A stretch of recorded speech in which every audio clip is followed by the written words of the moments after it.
جابر بن عبداللہ کہتے ہیں کہ اللہ کے رسول صلی اللہ علیہ وسلم نے فرمایا، اگر ابن آدم اپنے رزق سے اسی طرح بھاگے جس طرح موت سے بھاگتا ہے تو بھی رزق اسے اسی طرح پالے گا جس طرح اسے موت پا لیتی ہے، یعنی اس کا رزق اس تک پہنچ کر رہے گا۔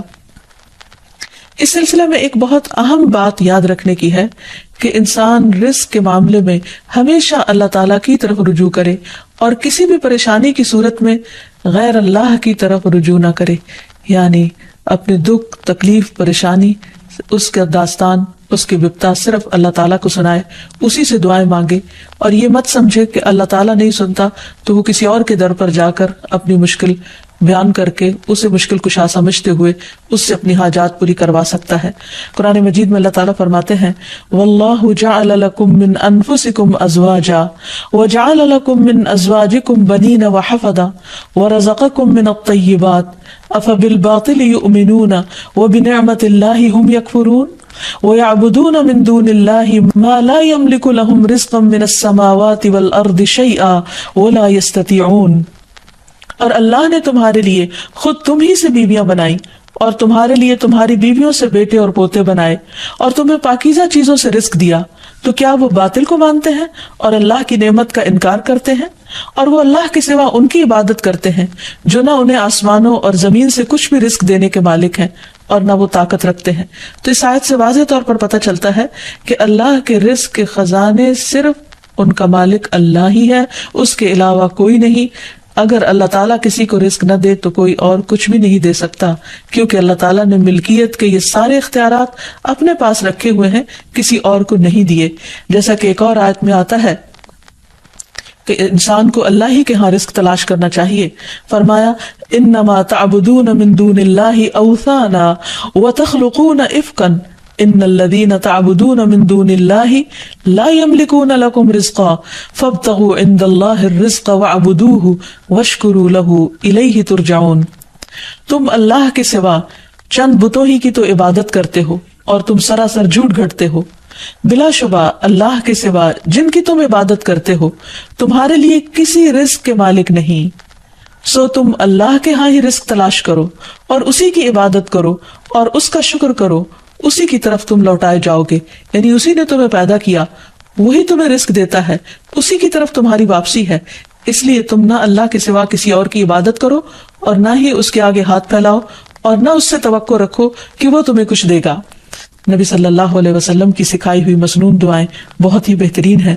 نبی صلی اللہ علیہ وسلم ہر روز صبح فجر کی نماز کے بعد یہ دعا پڑھتے تھے، اللہم انی اسألک علما نافعا ورزقا طیبا وعملا متقبلا۔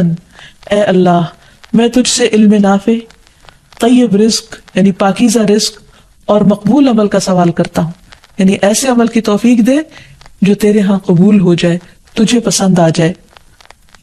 اور اس کے ساتھ ساتھ انسان کو حرام سے بچنے کی دعا کرنی چاہیے۔ اس سلسلے میں آپ صلی اللہ علیہ وسلم نے جو دعا سکھائی وہ ہے، اللہم اکفنی بحلالک عن حرامک وَأَغْنِنِي بِفَضْلِكَ عَمَّنْ سِوَاكَ۔ اے اللہ، اپنے حلال کے ذریعے حرام سے میری کفایت فرما، یعنی مجھے اتنا حلال دے کہ مجھے حرام کی ضرورت ہی نہ رہے، اور اپنی مہربانی سے مجھے اپنے علاوہ ہر ایک سے بے نیاز کر دے، یعنی مجھے انسانوں کا محتاج نہ کر، کسی اور کا محتاج نہ کر، صرف اپنے خزانوں سے عطا فرما۔ پھر اسی طرح خاص طور پر بڑھاپے کی زندگی کے لیے وسعت رزق کی دعا کرنی چاہیے، کیونکہ جب انسان بوڑھا ہو جاتا ہے تو اس کے اعضاء کمزور ہو جاتے ہیں، وہ اپنے لیے خود کچھ کمائی نہیں کر سکتا، وہ دوسروں پر ڈیپینڈنٹ ہو جاتا ہے، تو اس وقت وسیع رزق کی دعا سکھائی گئی۔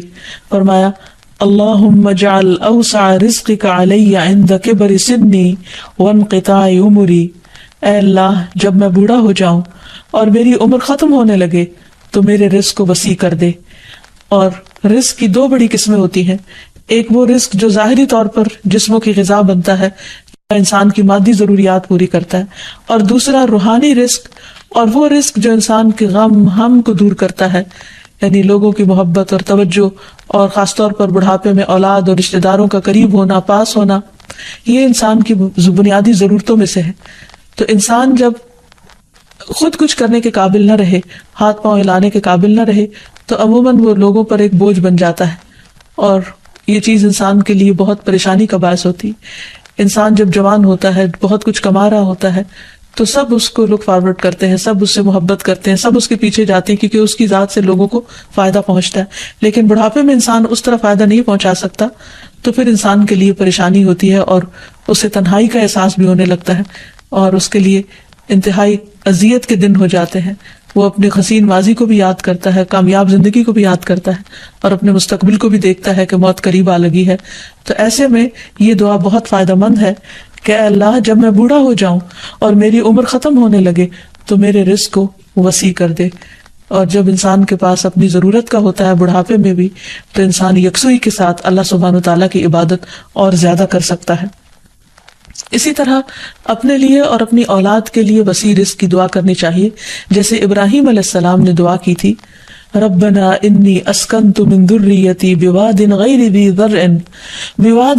ذی زرع عند بیتک المحرم ربنا لیقیموا الصلاة فاجعل افئدة من الناس تہوی الیہم وارزقہم من الثمرات لعلہم یشکرون.